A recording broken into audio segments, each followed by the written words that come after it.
नमस्कार मित्रों, आपका स्वागत है आज के इस पॉडकास्ट में, जहां हम एक ऐसी कहानी सुनाने जा रहे हैं जो न केवल आपको सोचने पर मजबूर करेगी, बल्कि आपके चेहरे पर मुस्कान भी लाएगी। यह कहानी है उन भावनाओं की जो अक्सर हमारे दिलों में जन्म लेती हैं जब हम दूसरों की खुशी देखकर खुद को दुखी महसूस करते हैं। तो चलिए बिना देरी किए इस प्रेरणादायक और हास्य से भरी कहानी की शुरुआत करते हैं। यह कहानी है एक छोटे से गांव की, जिसका नाम था आशापुरा। इस गांव में हर कोई अपनी अपनी जिंदगी में खुश और संतुष्ट था, लेकिन गांव के बीचों बीच एक आदमी रहता था जिसका नाम था रघु। रघु का स्वभाव थोड़ा अलग था। वह दूसरों की खुशी देखकर अक्सर जलन महसूस करता था। अगर पड़ोसी रामू ने नया पंखा खरीदा तो रघु के घर में पुराना पंखा तेज आवाज करने लगता। अगर गांव के मुखिया के बेटे की शादी में मिठाई बंटी तो रघु मिठाई खाने के बजाय गिनने में लग जाता कि उसे कम टुकड़े क्यों मिले। एक दिन की बात है, रघु के पड़ोसी श्याम ने अपनी बेटी की शादी में गांव भर को बुलाया। शादी बड़ी धूमधाम से हुई। श्याम ने गांव वालों को शानदार दावत दी और तरह तरह के उपहार बांटे।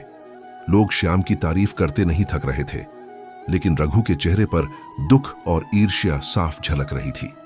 उसने सोचा, श्याम ने मुझे सिर्फ एक लड्डू दिया और मुखिया को 4। ये भेदभाव क्यों? रघु ने शादी के अगले ही दिन गांव वालों को इकट्ठा किया और कहा, देखो भाई, श्याम ने जो किया वो दिखावा था।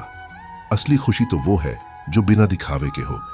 लेकिन गांव वाले उसकी बातों पर ध्यान देने के बजाय हंसने लगे। कुछ दिनों बाद गांव में एक साधु आया।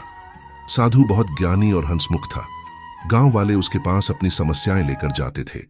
रघु भी साधु के पास गया और अपनी ईर्ष्या भरी परेशानी बताई। उसने कहा, साधु महाराज, मुझे समझ नहीं आता कि क्यों हर बार जब कोई खुश होता है तो मैं दुखी हो जाता हूं। साधु मुस्कुराए और बोले, रघु, तुम्हारी समस्या का हल बहुत सरल है, लेकिन इसके लिए तुम्हें मेरे दिए काम को करना होगा। रघु ने तुरंत हामी भर दी। साधु ने उसे एक कागज और पेन दिया और कहा, गांव में जाओ और हर उस व्यक्ति का नाम लिखो जो तुमसे ज्यादा खुश है। रघु पूरे गांव में घूमने लगा। वह हर किसी से पूछता, तुम खुश हो? लोग पहले तो हैरान होते, फिर मुस्कुराते हुए कहते, हां, मैं खुश हूं। रघु ने उनकी खुशी का कारण भी पूछा। किसी ने कहा, मुझे मेरी फसल का अच्छा दाम मिला। किसी ने कहा, मेरे बेटे ने शहर में नौकरी पा ली। जैसे जैसे रघु लोगों की खुशी के कारण सुनता गया, वह सोचने लगा, मेरी समस्याएं इनकी समस्याओं के सामने कुछ भी नहीं है।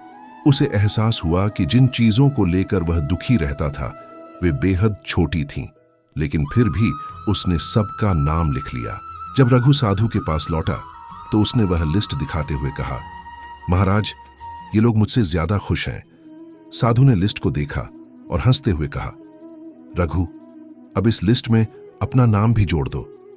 रघु चौंका और बोला, मेरा नाम क्यों? साधु बोले, तुम दूसरों की खुशी देखकर दुखी होते थे, लेकिन आज तुमने उनकी खुशी के कारण जानकर खुद को खुश महसूस किया। यह सबसे बड़ी खुशी है। रघु को अपनी गलती का एहसास हुआ। उसने सोचा, मैं अपनी खुशी दूसरों से तुलना करके बर्बाद करता था। असली खुशी तो दूसरों की खुशी में शामिल होकर मिलती है। उस दिन के बाद रघु का स्वभाव पूरी तरह बदल गया। अब वह दूसरों की खुशी देखकर दुखी होने के बजाय उनके साथ मिलकर खुश होता था, और गांव वालों ने भी रघु को पहले से ज्यादा पसंद करना शुरू कर दिया। दोस्तों, यह कहानी हमें यह सिखाती है कि दूसरों की खुशी देखकर दुखी होना हमारी अपनी खुशी को ही कम करता है।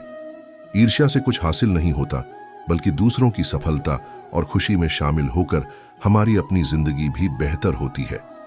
आशा है आपको यह कहानी पसंद आई होगी। हमसे जुड़ने के लिए धन्यवाद। अगली बार फिर मिलेंगे एक नई और प्रेरक कहानी के साथ। तब तक खुश रहें, मुस्कुराते रहें। धन्यवाद।